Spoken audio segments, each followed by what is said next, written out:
Hey there, nature lovers! Let's take a moment to appreciate the beauty that surrounds us every day. As William Wordsworth once said, the poetry of the earth is never dead. And oh boy, was he right. Picture this: a gentle breeze rustling through the leaves, the melodious chirping of birds, and the mesmerizing dance of sunlight on a tranquil lake.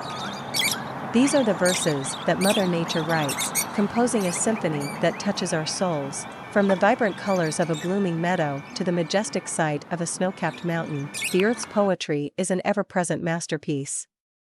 It whispers secrets in the babbling brooks and paints pictures in the sprawling landscapes.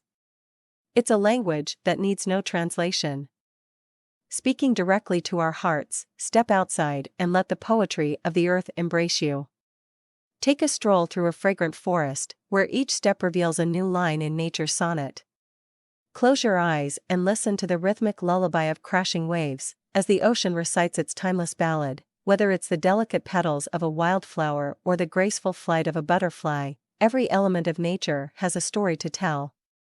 It's a reminder that life is a tapestry woven with the threads of countless poems, waiting to be discovered. So, let's celebrate the poetry of the earth. Let's immerse ourselves in its verses and find solace in its lines. Let's be inspired by its beauty and let our hearts be moved by its words. Because in the end, as Wordsworth said, the poetry of the earth is never dead. It's a living, breathing masterpiece that will forever captivate our souls. Embrace the poetry of the earth, my friends, and let it fill your life with wonder and awe. After all, there's nothing quite as magical as the symphony of nature's verses.